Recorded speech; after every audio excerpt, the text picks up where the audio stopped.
played Dota 2 for thousands of hours, but you've always wanted something more. A reason to fight, a deeper meaning to your battles. But to know the hidden history of Dota 2, you must go on an adventure of a lifetime. An adventure into the lore!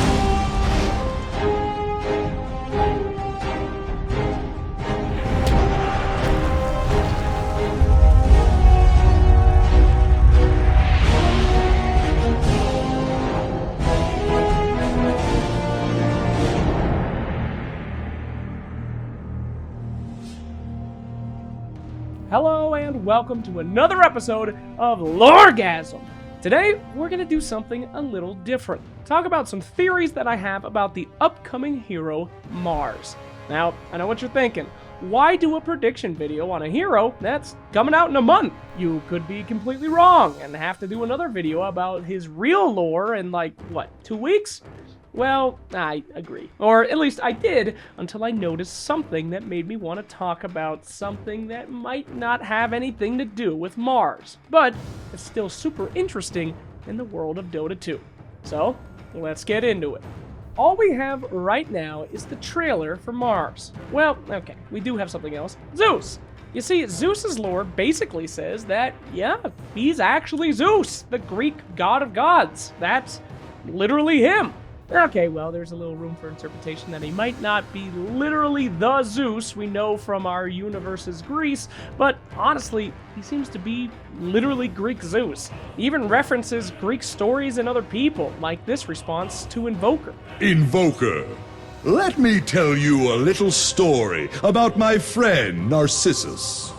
Now, I have my personal headcanon about Zeus. I personally think that he's more of an insane, narcissistic thunder mage who thinks he's a god, but is actually just a very powerful wizard. I mean, controlling electricity, that doesn't seem to be something particularly special in the world of Dota 2.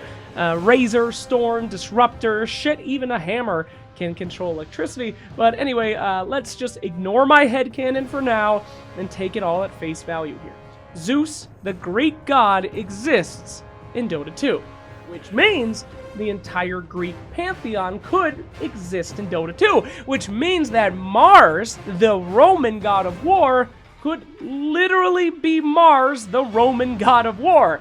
This is not really a stretch, thanks to Zeus. Now, before you get all confused, God of War Kratos friends, Mars is the Roman god of war. You see, the Greeks believed in Ares. Ares was a piece of garbage. He was destructive, violent, and encouraged the worst in humanity. He craved for war and death.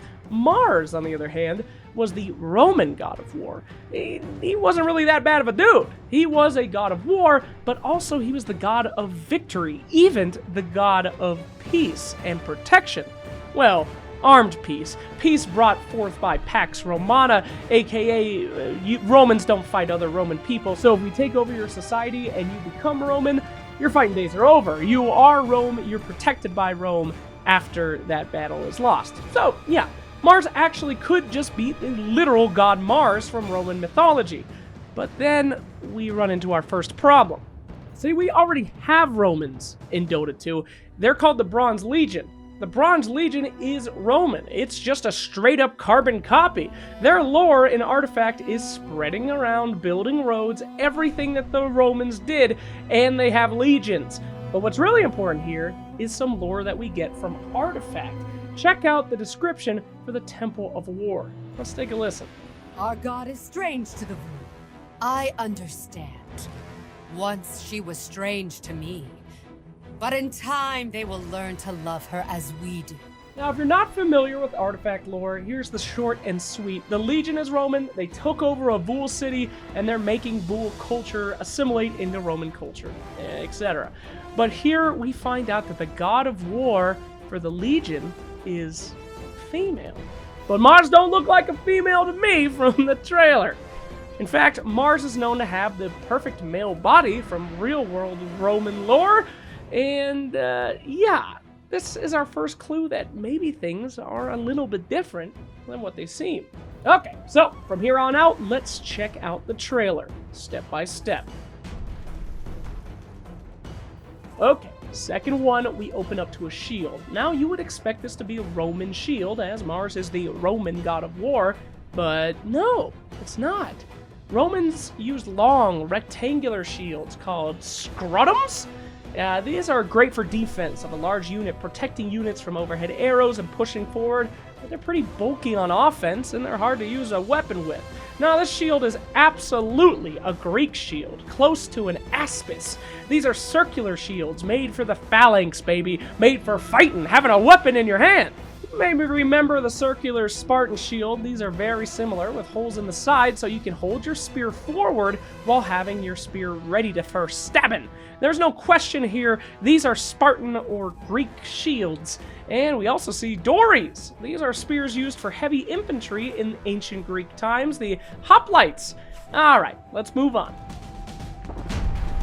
Okay, and there is Mars. Now we see a large man-like frame, we see his head is on fire, much like the Roman interpretation of Ares, the god of war, but he's still holding those Greek fighting tools. Now we gotta assume, since he has the same weaponry as all the weapons we see on the ground, that all those discarded shields and spears are people from his side. Let's keep going.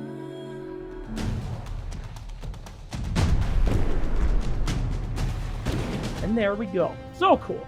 Mars pounds the ground, and his homies begin to rise. Now, what are they rising out of? Check out the way the ground moves as they emerge from under it. Look at the hot lava on the ground. The color of the ground as we move forward, yeah, that's ash. Probably from that big-ass volcano back there. Mars is calling forth an army that has been buried by an exploding volcano. Whoa, wait a minute. I remember this. Romans getting buried by a volcano? This is Pompeii, the very famous Roman city destroyed by the erupting volcano. However, oh wait, these aren't Romans, these are Greeks. I'm confused. Let's just keep watching.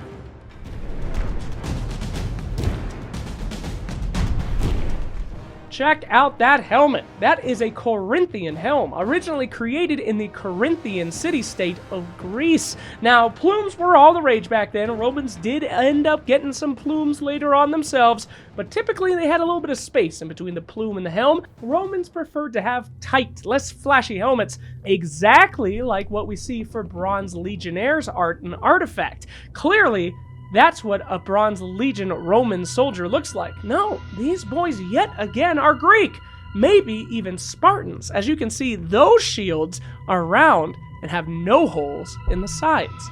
Let's keep going. Oh yeah, that is a badass Spartan phalanx. Okay, so let's wrap up everything that we just saw. As far as I can tell, we are at the site of Dota 2's version of Pompeii. The ground is buried in ash and soot, and Mars is there, pounding on that ground to awaken an army of seemingly zombie-like soldiers, ash men, perhaps his men. Maybe he is a god of war, or maybe he is just a general surviving the explosion and bringing his loyal men back to life. Honestly, we don't know. What we do know is that this society seems pretty different from the Bronze Legion, the Romans that we know. They seem to be a combination of Greek Spartan culture that mirrors the Legion and may have been completely wiped out due to the explosion of that mountain. Much like the real Pompeii, but on a much larger scale, and happening to the Greeks instead of the Romans. And that's it. That's all I got for my predictions, which is why I wasn't going to make this video. It's interesting, but is it true? Is it really LOREGASM interesting? Who knows? I certainly don't. But then I got thinking about the big question. No, not him. What's behind him? The mountain. You see, this isn't the first time we've heard of an exploding mountain in Dota. There is a chance, ladies and gentlemen, this could be Mount Jorlak. What the hell is Mount Jorlak? Okay, hold on, kiddos. We're about to go for a little ride. In Magnus's lore, we learn that Magnus made his home there, at Mount Jorlak, and the master smiths of the mountain would hunt his people for their horns because, well, We don't know. I assume they're made out of weapons, maybe an aphrodisiac, who cares? Anyway, Magnus's people begged him to move away from the mountain so that they could finally live lives of peace. But Magnus had never failed to gore poachers that came for him and his people. In fact, he had grown to rather enjoy it, and he refused to let his people move to safer places and made them make Mount Jorlak their home. Bad move, as it turns out, as Mount Jorlak unexpectedly exploded in a fiery volcano, killing most of his people, the rest being scattered by hunters as they fled the site. Now, what's really interesting here is the last line of Magnus's lore. Magnus did vow to rejoin his kin, but only after seeking out those responsible for the eruption of Mount Jorlak and watching them die upon his horn. For a Magnosaurus does not believe in chance. This is so interesting. We discover that Mount Jorlak was not known to be a volcano. Something happened to it to make it explode. Or so Magnus says. But I think he's right. In alchemist's lore, it says that in an act of audacity befitting his reputation, Raziel announced he would transmute an entire mountain into gold. Following 2 decades of research, spending, and preparation, he failed spectacularly, quickly finding himself imprisoned for the widespread destruction his experiment wrought. So we know that Alchemist did explode a mountain, an explosion which caused widespread horrific destruction. Now this is headcanon, it's not confirmed, but I think it's pretty obvious that this mountain was indeed Mount Jorlak, as it makes a lot of sense as to why it randomly exploded and killed a ton of Magnus's people. But did it kill more? Did it kill Mars's people as well? Is this great, incredible mountain behind Mars actually Mount Jorlak? And what caused this great disaster for Alchemist to begin with? Because we know that Alchemist really can turn shit into gold. He can do it. We do it every game. So what went wrong? Okie dokie. Big headcanon time here, people. Let's do this. Broodmother's lore states that she likes to live in lava tubes under volcanic mountains. She hails from Mount Pyrothus, or whatever you say that, but moved on from there and made a new home. Now, somewhere in her history, she got into a romantic relationship with Monkey King. I know, for real though, it really did happen. Look at the Monkey King comment. So how did Monkey King and Brood not only meet, but spend enough time together to have a relationship? Okay, well, let's look at Monkey King's lore. Now, first things first, Monkey King's lore is a mess. There is a second comic where we get a bunch of lore about Monkey King, but it's told by Alexa, who is a little kid. In short, she's something that we call a unreliable narrator. She's telling us stories about Monkey King, but we know that they're not completely true. She tells a tale about Monkey King causing the escape of Dark Reef Prison, and in the next scene we see that a kid calls her out on her bullshit.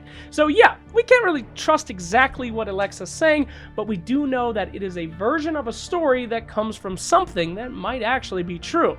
Alright, so here's the big one. She tells us that Monkey King pissed off the Spirit Brothers, oh shit, Force Spirit, and they threw him into the Ember Spirit's eternal furnace. He stayed there for 50 days, 49 plus the day that he was thrown in, until he escaped.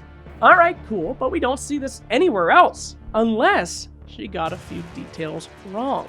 In Monkey King's official lore, the true lore, it says that he was trapped under a mountain for 500 years. Is it possible that those 50 days Alexa tells us were actually 500 years? And that he was trapped not under a mountain, but in a volcano? This would explain everything. Monkey King was banished into Ember Spirit's Forge, a pit of fire, but he was also trapped under a mountain. It makes sense that a pit of fire under a mountain would be a volcanic mountain, a volcano. This explains how he met Broodmother. We know that Brood only makes her homes in volcanic tunnels. He literally could not escape, only his head was poking out, so he had no one else to talk to. This could be that relationship. This could be Mount Jorlak. What if Alchemist really could have made a normal mountain in the gold? We know that he makes gold, but what if the mountain that he chose was actually not a mountain? a normal giant mountain, but deep within, housing the Ember Spirit's forge. It housed a volcano.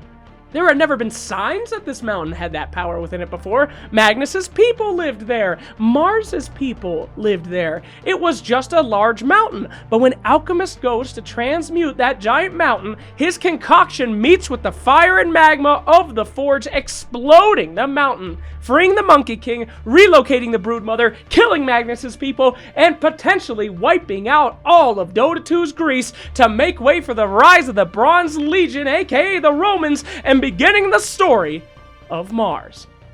Could this be true? I don't know. Just a guess. Now, we don't see Mount Jorlak on any of the official Dota 2 maps. There's two of them now, by the way, one an artifact and the very old one from the Archronicus.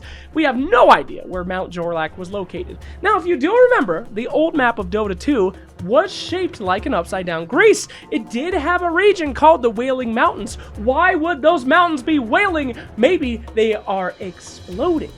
Now, actually no. The Wailing Mountains are the home of the Spirit Brothers. It has a place called the Ruined City. Actually, no, that doesn't make any sense. The Wailing Mountains were wailing because they were windy. It's more of a Buddhist monastery place with prayer wheels and all that stuff. Fun fact, though, did you know the Wailing Mountains are the home of the Spirit Brothers, where a divine consciousness had such a paradoxical thought that it split into 4 separate beings, creating the 4 Spirit Brothers that gave power to Brewmaster? That's all very neat. And we can learn more during the 4th Spirit video. That may never happen. But yeah, the Wailing Mountains have a ton of lore. So much lore that, in fact, their theme song is what I use for the opening of these very loregasmic episodes. So, does it work that it's in the Wailing Mountains? I don't think so, but there you go. My little theory about Mars, my headcanon about Mount Jorlak, and everything else in between. Did I get all this right? Well, we're gonna find out soon. It's not too long until Mars is released. But whether I got it right or wrong, you can expect me to be making another Loregasm episode about Mars after he is released, explaining the hero, and we should continue to keep having lore fun. Thanks everybody for watching Loregasm. As always, it is a pleasure to make these for you. Sorry for the long wait, but we have more lore to come with. I believe the next episode will most likely be about the Bronze Legion, as we're doing a follow-up to Sorla Khan's Red Mist army. If you'd like to see some specific lore be mentioned, go ahead and leave a comment for us. And let's not forget to thank our wonderful Patreons. I know, Patreons, you've held on strong. I don't use this Patreon money for anything except for paying this wonderful editor, Kaz. Thank you very much, Kaz, for editing this video. And music, art, everything else. So shout out to you guys for paying other Dota people in the world. Shout out to Sheep Eater, who is our lifetime biggest donator there. The Dupe, Sean Baker, Twitty, Beastiachi, Random Guy, Mr. Magnificent, Yoss, Kelsey, Bigums, and Lucy for all donating to the cause. Thanks for watching Loregasm, everybody. We will see you next time, and keep on looking to the mountains for some more lore!